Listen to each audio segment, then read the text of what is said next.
Irmãos, graça e paz. Eu convido você a abrir a sua Bíblia no livro de Jó, no capítulo 11.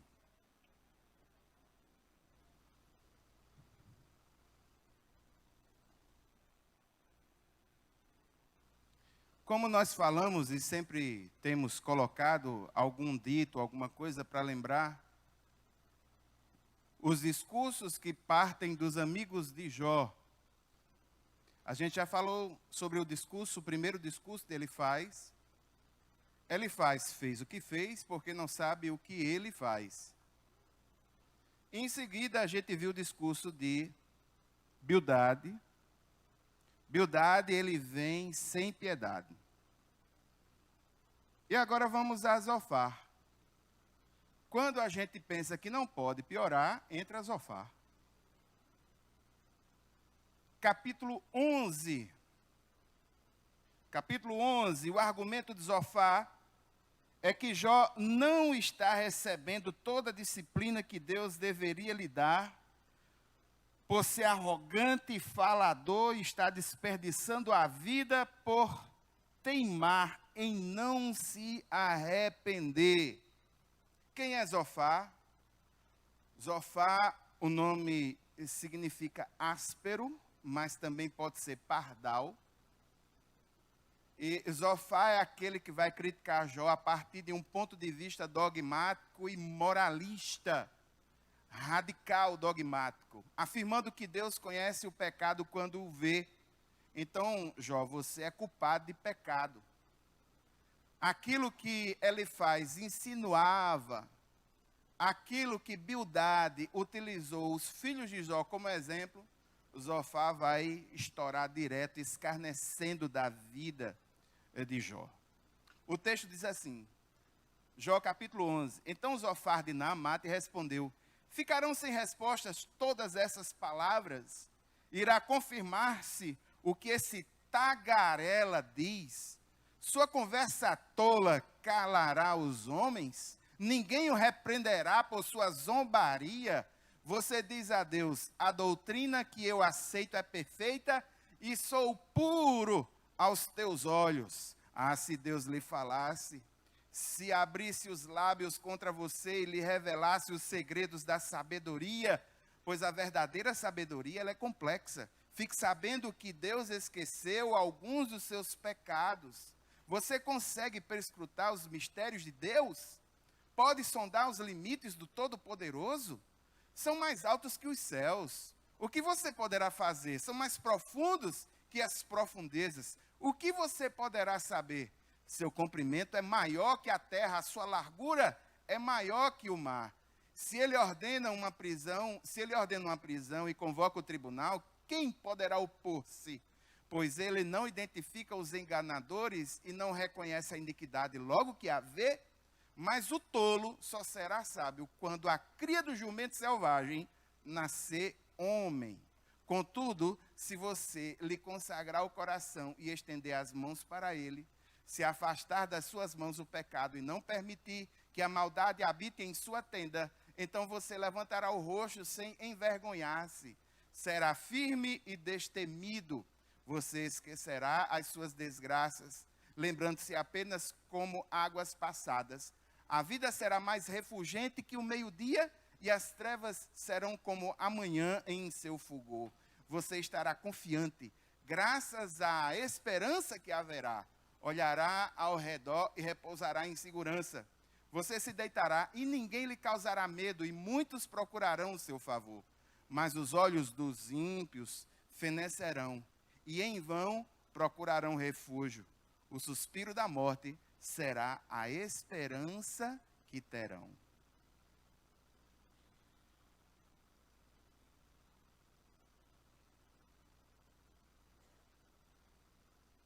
Está sem funcionar.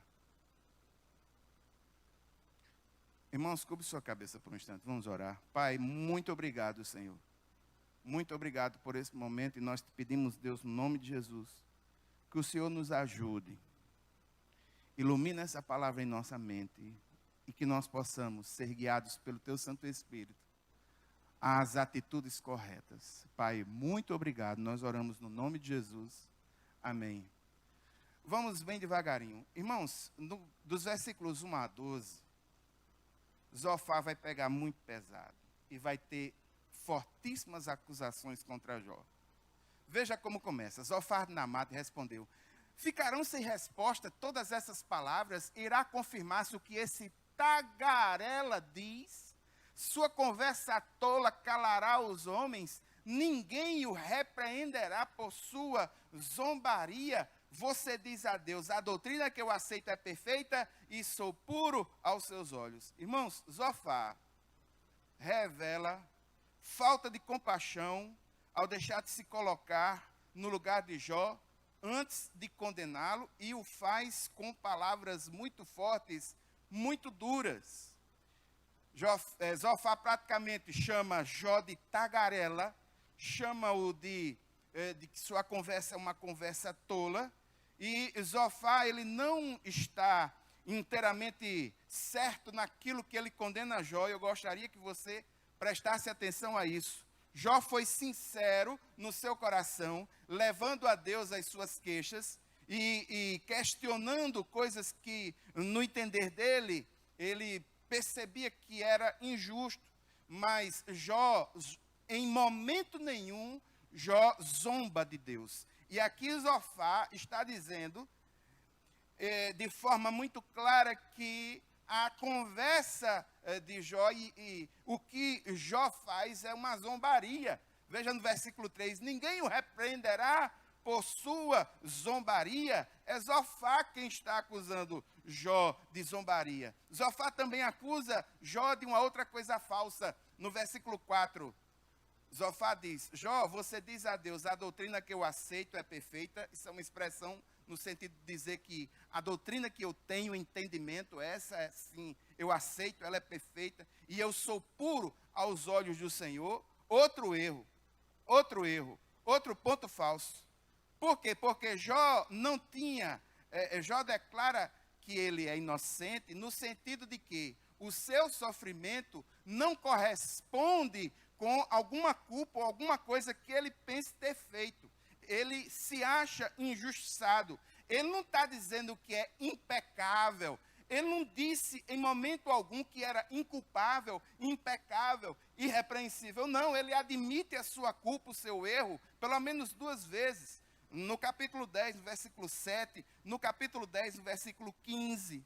No capítulo 9, no versículo 21, Jó admite falhas, ele admite sua culpa, ele se chama íntegro, Deus o chamou íntegro, e nós sabemos disso, homem reto, íntegro, temente a Deus, se afasta do mal. Ele se percebe íntegro, mas na mentalidade judaica, daquilo que ele faz de positivo, em relação, em proporção à sua culpa, ou aquilo que ele fez negativamente.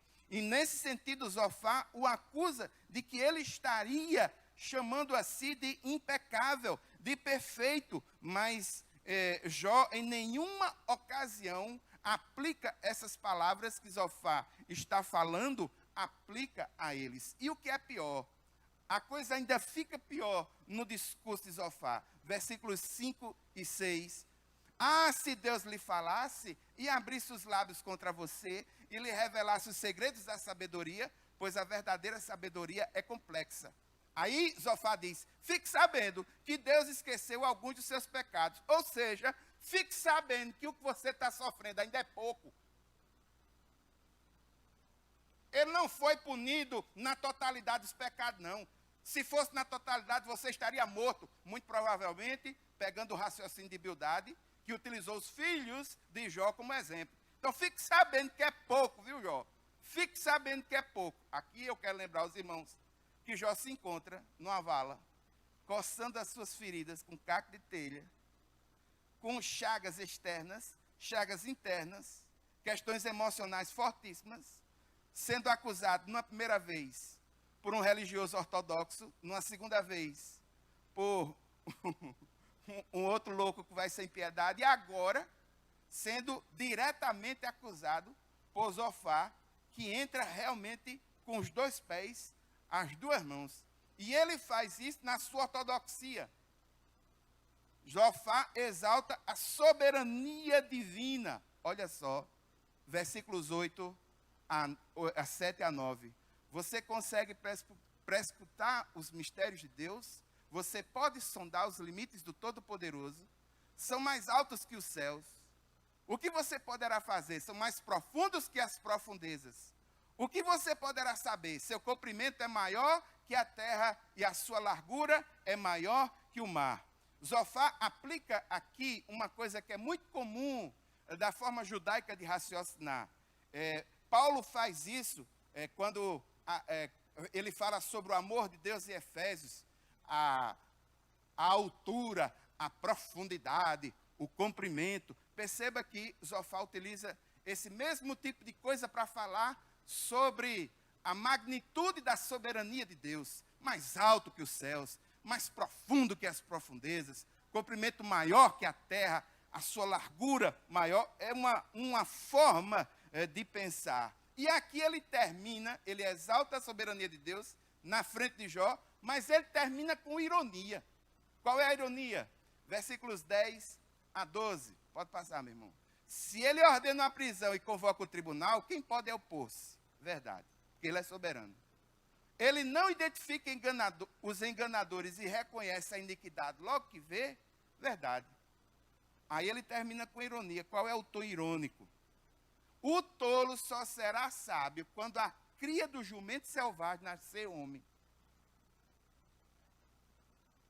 Então ele está dizendo que praticamente Jó, para poder entender o que está acontecendo com ele, precisa de um milagre, porque a ironia é um jumento, de uma cria de jumento selvagem, nasceu um ser humano.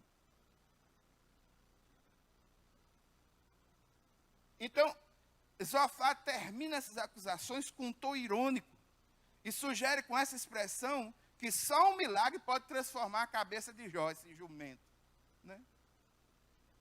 Irmãos, aqui eu gostaria de fazer um comentário paralelo para concluir. Zofar está reforçando a ideia de Elifaz, de Bildade, só que Elifaz foi bem sutil, foi mais educado, só fez sugerir. Bildade não, foi um pouco mais direto, usou os filhos dele como exemplo. Mas Zofar não, Zofar, ele escancara, ele escarnece, ele acusa Jó de zombaria contra Deus, e Jó não fez isso. Acusa Jó de reivindicar pureza absoluta, e Jó não fez isso. E ele acha pouco o que aconteceu a Jó, dizendo, o que você está sofrendo, Jó, é pouco. Ele não pegou nem seus pecados todos. Deus não está punindo nem seus pecados todos. Ele é grosseiro, ele é irônico. Terrível, né, irmãos? Quando a gente pensa que não pode piorar, piora. Quantos de nós já não passou por situação assim? A gente olha para um lado e para o outro, meu Deus do céu, será que ainda pode piorar? Aí piora. Foi o que aconteceu aqui com Jó. Na terceira opção que tinha, Zofar, quando se pensava que na juventude fosse levantar alguma coisa, Zofar vem com essas palavras duras. Agora vamos ao segundo momento. Zofar diz que Jó está desperdiçando a sua vida porque, segundo Zofar, Jó teima em não se arrepender. Versículos 13 até 17. Contudo, se você lhe consagrar o coração, estender as mãos para ele, se afastar das suas mãos o pecado, não permitir que a maldade habite em sua tenda, então você levantará o rosto sem se envergonhar, você será firme e destemido, você esquecerá as suas desgraças, lembrando-as apenas como águas passadas. Preste atenção, versículo 17. A vida será mais refulgente que o meio-dia, e as trevas serão como a manhã em seu fulgor. Irmãos, Zofar toma por certo que os problemas que Jó tem estão arraigados, estão alicerçados no pecado dele. E tudo que ele precisa fazer, tudo que Jó precisava fazer na ótica de Zofar, era se arrepender, aí a partir daí, a sua vida, a vida de Jó seria bem-aventurada e feliz. Só que nessa de defender Deus, ele diz uma coisa que Deus não faz, nem fala em ponto nenhum da Bíblia. No versículo 17, Zofá diz assim: a sua vida, Jó, se você se arrepender, vai ser mais refulgente que o meio-dia, e as trevas serão como amanhã em seu fulgor. Em nenhum lugar Deus garante uma vida mais refulgente que o meio-dia, simplesmente por sermos seus filhos. No seu dogmatismo, Zofá erra feio.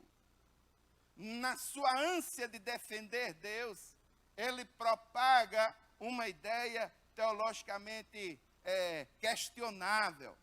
Vamos adiante, versículos 18 a 20. Você estará confiante graças à esperança que haverá. Olhará ao redor e repousará em segurança, se Jó se arrepender, né? Você se deitará e ninguém causará medo, e muitos procurarão o seu favor. Mas preste atenção, Jó. Os olhos dos ímpios fenecerão e em vão procurarão refúgio. O suspiro da morte será a esperança que terão. Aqui, Zofá conclama um triunfo para aquele que se arrepende, os versículos 18 e 19, e ele lança um alerta para Jó. Jó, fique ligado. Se você for ímpio, saiba, os ímpios fenecerão e em vão procurarão refúgio. O suspiro da morte será a esperança que terão. Irmãos, aqui eu gostaria de fechar uma observação muito importante. Deus tem para nós um propósito mais sublime que a nossa prosperidade. Deus tem um propósito mais sublime que pessoas buscando o nosso favor, como diz o versículo 19. Essa filosofia de Zofá, ela entra em conflito com o Salmo 73. E aqui eu vou repetir uma coisa que eu já disse nos outros discursos. Deus está mais interessado no nosso caráter do que muitas vezes no nosso bem-estar. Então, meu irmão, ele foi duro, grotesco. Os exemplos negativos que nós podemos ter aqui da postura de Jó são coisas muito mais próximas de nós do que você pensa. Eis as verdades espirituais. Pode passar, meu irmão. As verdades espirituais que nós temos são as seguintes. Como você viu, Jó foi grosseiro. Subiu o tom. Aí aqui eu quero lembrar uma coisa bem prática da nossa humanidade. Quando o argumento vai acabando, o tom de voz vai subindo. Quando o argumento é falho, o tom de voz vai aumentando. Perceba que o argumento não foi tendo espaço, não teve com Elifaz, não teve com Bildade, a Zofá já entra pegando pesado. Por quê? Porque essa ideia que eles estão querendo levar, não estão encontrando um guarida.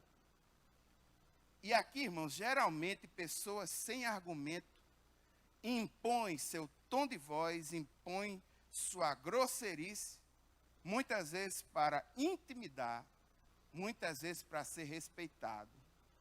E isso aqui é uma coisa que a gente vê. Nós vemos isso no dia a dia.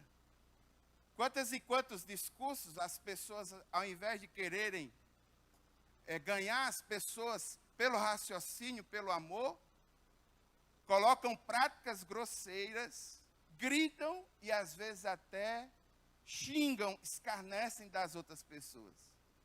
Muitos fazem isso até com a suposta pregação do Evangelho. Outra coisa, irmãos,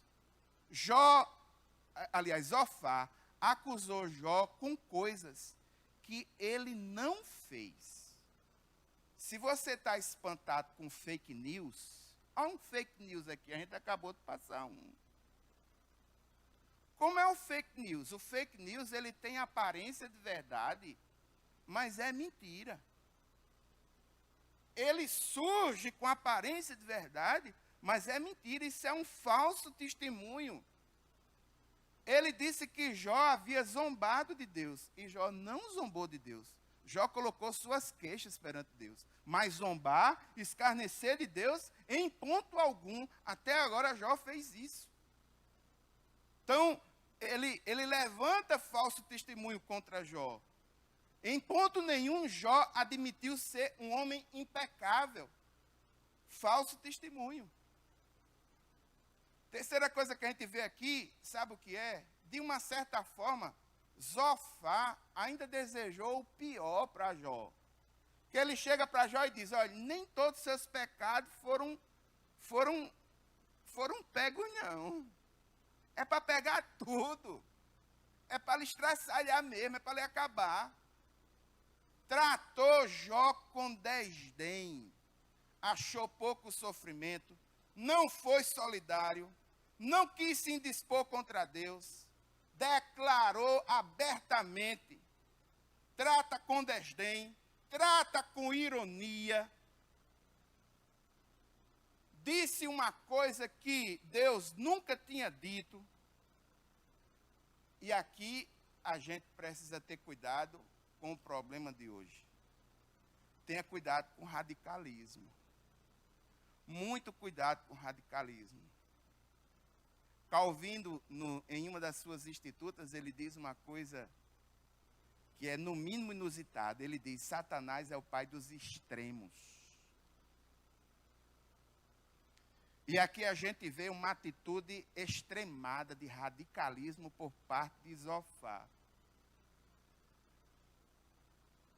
Se ele faz é marcado pela ortodoxia sem amor, se Bildade é marcado pela impiedade, pelo tradicionalismo, Zofar é marcado pela postura radical.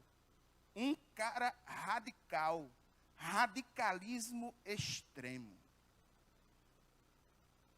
E aqui, irmãos, eu gostaria que você prestasse bem atenção a uma coisa que eu vou dizer para que eu não seja mal interpretado. Nós precisamos ter muito cuidado com os exemplos e com os radicalismos. Eu vou dar aqui alguns exemplos negativos de pessoas que fizeram coisas em nome de Jesus. Passe o primeiro slide. No ano de 324, Constantino instituiu o cristianismo como a única religião oficial do Império Romano. Os templos a deuses pagãos foram destruídos e alguns de seus sacerdotes foram torturados até a morte. Para dominar, seus sucessores seguiram o mesmo caminho de violência. Em nome de Jesus, Constantino fez tudo isso. Passe mais uma figura. Período entre o século XI e o século XVI. Milhares de europeus se dirigiram à Palestina com a intenção de liberar os chamados lugares santos, a partir de Jerusalém. Separar e retirar das mãos dos muçulmanos, as chamadas cruzadas. Todas as cruzadas foram convocadas a partir do púlpito. Cada guerreiro, considerado um soldado da Igreja Católica, pronunciava um voto solene, recebia uma cruz da mão do Papa ou de um de seus representantes, indulgências e privilégios temporais diversos. O clima pode ser mais bem entendido na frase de Bernardo de Claraval, quando ele diz o seguinte: o cristão se gloria na morte de um pagão, porque Cristo é glorificado. Houve saque, destruição de templos, torturas e morte. Todos foram feitos em nome de Jesus. Passe mais um. Esse camarada aí, o nome dele é Miguel de Serveto. Quem foi Miguel de Serveto? Miguel de Serveto foi um médico, cientista, teólogo, que tinha ideias equivocadas sobre a Trindade e alguns outros temas que o levaram a ser condenado na Inquisição Francesa. Só que ele consegue fugir. E ao fugir para a Suíça, onde João Calvino dominava o cenário religioso e político, sob a égide de João Calvino, ele foi preso e queimado vivo numa fogueira. Isso foi feito em nome de Jesus. Não pense você que Lutero está fora, não. Eu quero lembrar a vocês que os camponeses da Alemanha, eles se interessaram pelo pensamento de Lutero e chegaram a crer que ele se solidarizaria com a luta contra a abolição imediata da ordem feudal e dos castigos arbitrários que aconteciam na Alemanha. Reivindicavam direito à caça, ao pagamento em dinheiro por serviços prestados. Enquanto esse movimento de camponeses estava seguindo contra o clero católico, Lutero apoiou, mas quando a ameaça recaiu sobre os senhores feudais, alguns seguidores de Lutero e o reformador, em 1525, sugeriu um acordo que foi rejeitado pelos camponeses. Aí o que foi que Lutero fez? Lutero concordou com a guerra e 100 mil desses camponeses morreram. Tudo isso foi feito em nome de Jesus. Passe mais uma vez. Segunda Guerra Mundial. No século XX, ocorre ainda na Europa o Holocausto Judeu, comandado por Adolf Hitler, que na Alemanha contou com a conivência de católicos e protestantes. As igrejas cristãs não levantaram a voz contra o genocídio. Na Espanha, a Igreja Católica apoiou o ditador Franco. E em Portugal, a ditadura salazarista. Nos dois países, as igrejas católicas se beneficiaram muito da aliança com o governo, enquanto suprimiam a liberdade pela força. E aí você vê Hitler sendo visitado por clérigos que, em nome de Jesus, fizeram essas atrocidades. Passe mais uma. Você deve estar reconhecendo esse nome, essa pessoa. Essa semana, esse importante jornalista brasileiro, ele faleceu. Só que ele falece e faz ressurgir mais uma grande grosseria. Qual foi a grosseria? Em virtude de uma discussão que ocorreu no ano 2015, porque ele é ateu e com algumas orientações teológicas diferentes de um pastor daqui do Brasil conhecido, chamado Silas Malafaia. No ano de 2015 foi marcado por uma discussão entre esses dois ícones da mídia nacional. Um da mídia jornalística, o outro da mídia gospel. Ele morreu. E o comentário que muitos colocaram, grosseiro, estúpido, é que ele morreu porque tocou o ungido do Senhor e que ele merecia realmente ter morrido porque ele era ateu.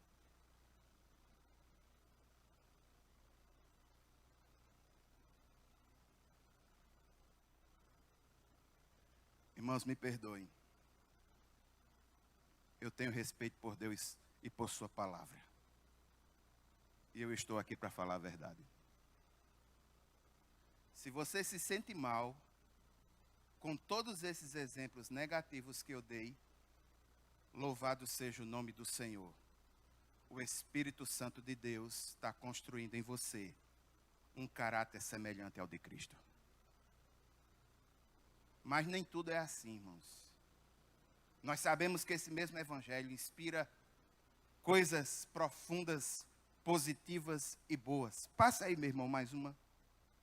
Esse camarada aí, o nome dele é Telêmaco, é um monge. O que foi que Telêmaco fez? Em nome de Jesus. O monge Telêmaco chegou a Roma e deparou com um espetáculo de gladiadores, em que homens se enfrentavam até a morte pela glória do imperador. Ele discordou desse espetáculo. Ele entrou na arena, gritando, protestando, disse: em nome de Jesus, parem! Um gladiador se aproximou dele e feriu no estômago. Fez-se silêncio no anfiteatro. O homem ficou em pé e saiu, e em poucos minutos todo o Coliseu estava vazio. Foi a última luta de gladiadores da história de Roma. Passe um. Você não conhece, não, porque nós brasileiros somos pouco afetos à história. Esse homem se chama Martin Niemöller. Ele é um pastor batista e um dos poucos pastores que levantaram a voz contra Hitler. Hitler, o Führer, se irritou com a popularidade dos sermões do pastor Niemöller e mandou prendê-lo. Ele foi libertado em 1945, criticou severamente a igreja evangélica alemã por sua omissão. É dele o seguinte texto.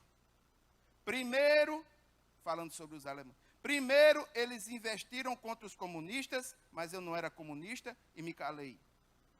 Depois investiram contra os socialistas e os sindicalistas, mas eu não era nenhum deles e me calei. Depois eles investiram contra os judeus, mas eu não era judeu e me calei. Quando investiram contra mim, não havia ninguém para me defender. Passo mais uma. William Wilberforce. Ele é um político inglês que, ao se converter ao cristianismo evangélico, ele se interessou pela reforma social, tornando-se líder do movimento contra o tráfico de escravos africanos. Pouco depois de sua morte, o parlamento inglês aboliu a escravidão nas colônias inglesas. Um crente fiel que brecou o sistema. Passe mais uma. Essa é uma família. O nome dessa família é Ten Boom.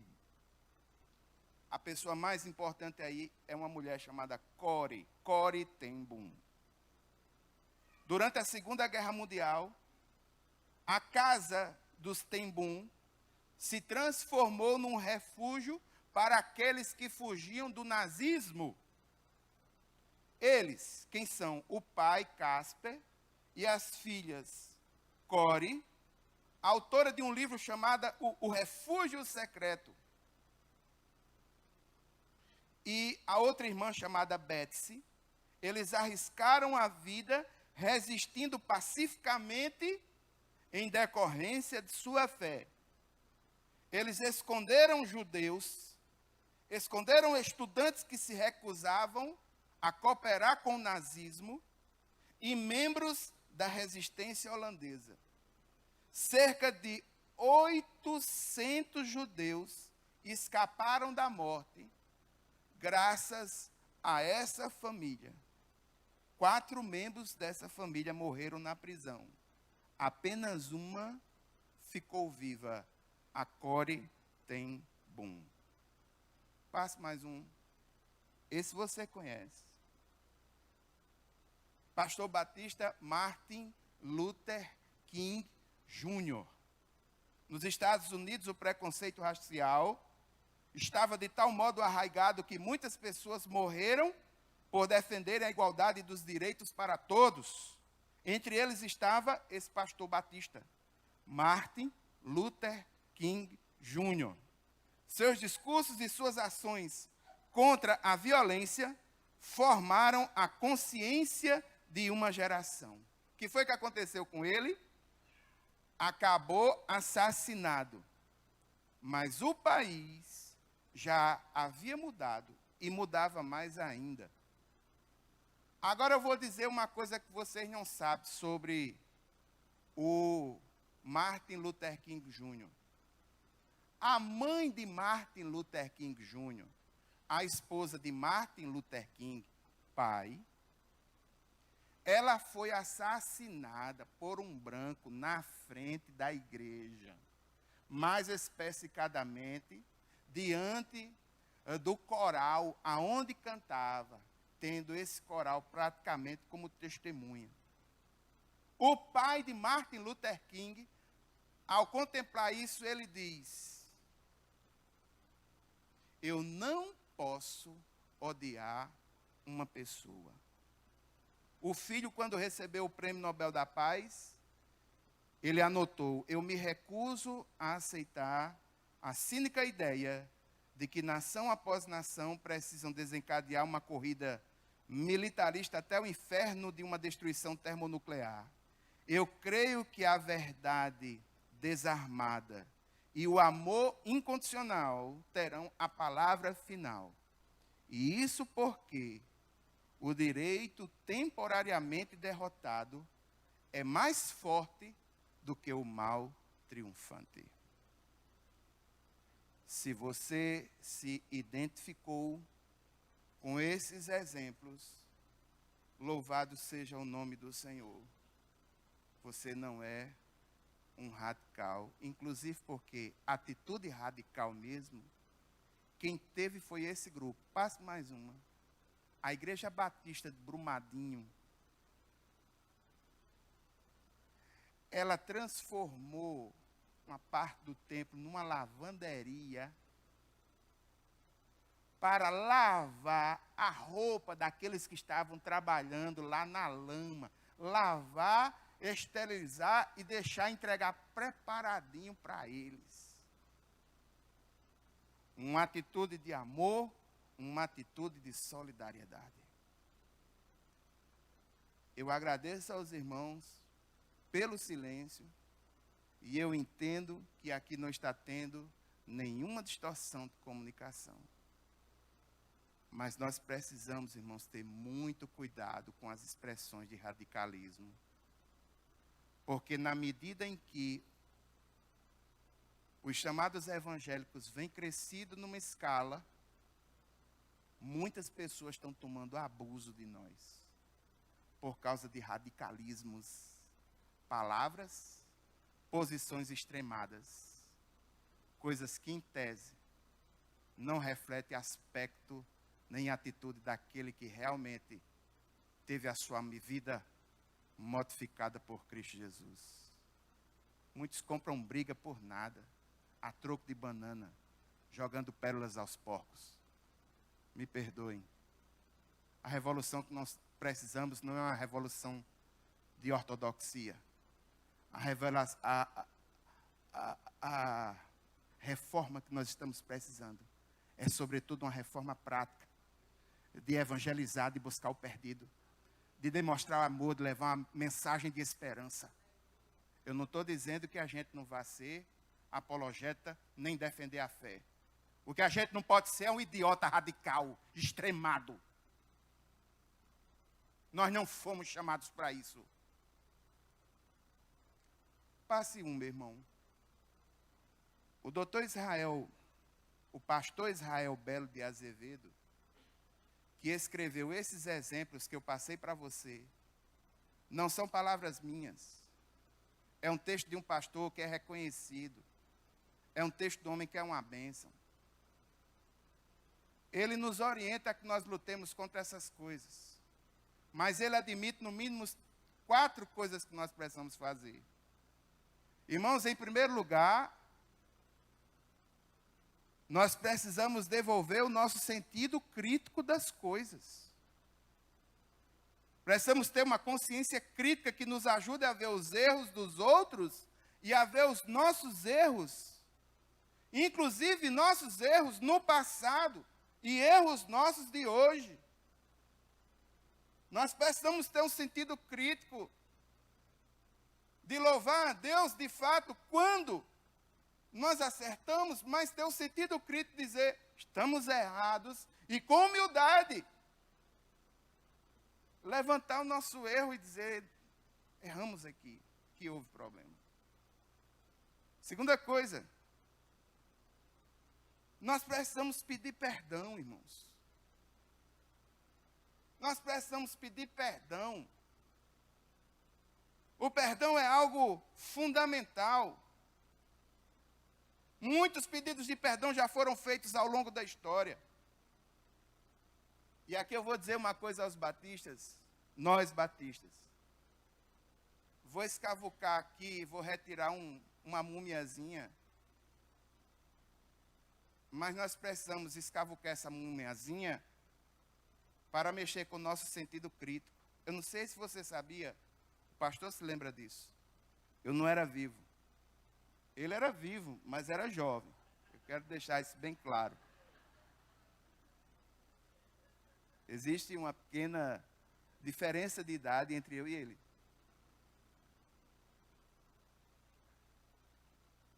Mas o pastor sabe que na década de 60, os batistas se feriram por causa da doutrina do Espírito Santo. E a Convenção Batista foi dividida em duas. Existe uma Convenção Batista Brasileira e foi fundada uma convenção chamada Convenção Batista Nacional. Quantos irmãos sabem dessa história? Poucos irmãos sabem. Ambos os lados, e o pastor sabe disso, é possível até que ele reforce algumas dessas ideias. Ambos se ofenderam por uma questão doutrinária, ambos se ofenderam, pecaram. 40 anos depois, os batistas chamados nacionais escreveram uma carta pedindo perdão. Os batistas brasileiros não tiveram a mesma disposição.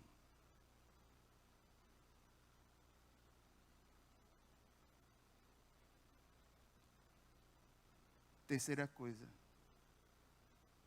nós precisamos vigiar, irmãos, para não cair. Nós devemos defender ideias, podemos eleger métodos, mas nós não podemos impor ideias. Nem podemos ridicularizar métodos alheios nem as pessoas. Em último lugar, continue pregando a palavra, porque isso não impede. O Evangelho é o poder de Deus para todo aquele que nele crê. Paulo afirma isso em Romanos 1,16. Não há motivo para nos envergonhar daquilo que nós nos envergonhamos no passado e pedimos perdão, porque o mundo precisa de Cristo para alcançar a paz. Devemos pedir ao Espírito Santo que nos ajude a desenvolver a paz e a mansidão como as dimensões necessárias, embora difíceis, da verdadeira dimensão da vida cristã. Olhe para você mesmo, olhemos para nós mesmos. Nós precisamos fixar os nossos olhos em Jesus, que de uma forma muito suave e graciosa, ministrou ao mundo a grande maioria do seu tempo, com palavras e ações graciosas. Mateus capítulo 5, versículo 5 diz que os mansos herdarão a terra. Quero que você medite nesse texto que eu vou deixar. 1 Pedro capítulo 3, versículos 15 e 16 diz: Antes, santifiquem Cristo como Senhor no coração. Estejam sempre preparados para responder a qualquer que lhes pedir a razão da esperança que há em vocês. Esteja preparado para responder. Mas vai responder como? Contudo, façam isso com mansidão e respeito, conservando boa consciência, de forma que os que falam maldosamente contra o bom procedimento de vocês, porque estão em Cristo, eles fiquem envergonhados das suas calúnias. E aqui, irmãos, eu gostaria de orar. Eu gostaria de orar para que o Senhor nos ajude a que nós possamos pregar o Evangelho da forma como a palavra diz, com mansidão, com temperança, em determinados momentos, mostrando transparência, sendo fino no trato, mas sem ser bajulador, mostrando a verdade com amor, pregando o evangelho da paz, resgatando os perdidos, alimentando, dando espaço aos fracos, porque foi para isso que o Senhor nos resgatou. Ide por todo o mundo, pregai o evangelho a toda criatura, batizando-os em nome do Pai, do Filho e do Espírito Santo. E ele mesmo diz: eis que estou convosco todos os dias, até a consumação dos séculos. De fato, irmãos, eu ficaria como você ficou agora, porque foi assim que eu fiquei. Nós precisamos ter um senso crítico, nos arrepender, pedir perdão, levantar a cabeça e partir para cima mesmo, levando a mensagem do Evangelho, mas levando com amor para resgatar vidas e fazendo o que precisa ser feito. A igreja precisa interceder mais. O ano de 2019 tem sido um ano difícil. Janeiro teve 40 dias, fevereiro teve 4 horas. Eu não sei como é que é essa coisa, a gente já está no meio de fevereiro. Essa semana parece que está um mundo, não sei quantas coisas ocorrem nesses últimos dias. E se a gente não tiver calma, não tiver bom senso, sensibilidade, nós corremos o risco de sermos como Bildade, insensíveis. E corremos o risco de sermos como Zofar, radicais, escarnecedores, tudo isso em nome de Jesus. Que nós tenhamos o senso crítico e que a igreja brasileira consiga identificar a verdade e caminhar-se na unção do Espírito Santo do Senhor. Nesse sentido, irmãos, eu gostaria de pedir ao pastor Tomás que orasse pela nossa igreja, que orasse pela igreja brasileira, para que ela não enverede por caminhos ultra-radicais.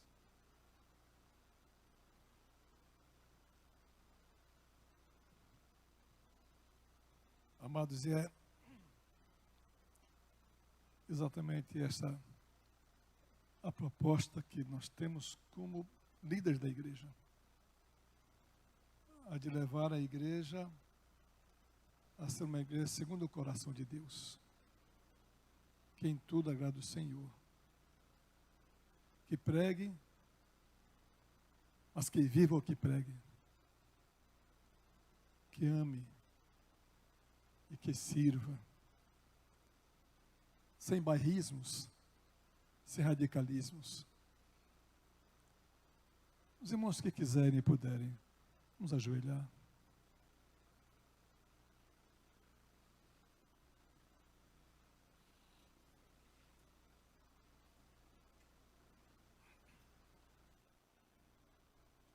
Pai, nós te agradecemos por essa palavra, Deus, que nos constrange e desafia. Que muitas vezes, ó Deus, nós não estamos reconhecendo os próprios erros.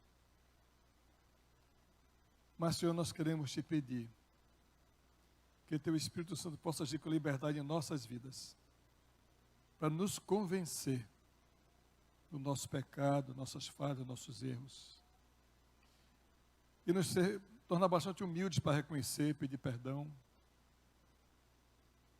e prosseguir adiante.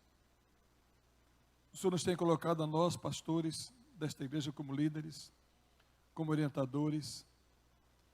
Nós somos falhos, somos humanos. E te pedimos perdão a Deus pelas vezes que não temos sido aqueles orientadores corretos. Que tenhamos falhado, ó Deus, nessa caminhada. Então nos ajuda, ó Deus, a nós, aos líderes desta igreja, a todos, a olhar para Jesus, a seguirmos o seu exemplo, a pregar a sua palavra com amor e com mansidão, explicar a razão da nossa fé. Não queremos, ó Pai, ser radicais. Não queremos ser fanáticos. Queremos apenas alguma coisa, ó Deus, ser como Cristo, que amou a todos, a ponto de morrer por todos. Sim, Senhor. Faz desta igreja uma igreja segundo o teu coração, que te agrada e te ama, que te serve com sinceridade. Desperta-nos, ó Deus. Aviva-nos, ó Deus. Ah, Senhor, como precisamos desse avivamento, desse despertamento. Pai, começa por mim, Pai. Começa por cada um de nós. É o que pedimos em nome de Jesus. Amém. Sai de pé, amados.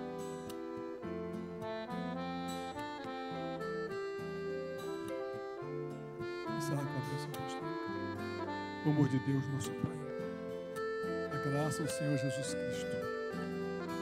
A comunhão e as consolações do Espírito Santo de Deus permaneça com a sua igreja, com todos nós aqui presentes hoje e sempre. Amém. Amados, abençoe. Espero que vocês possam dormir hoje à noite. Vão na paz do Senhor.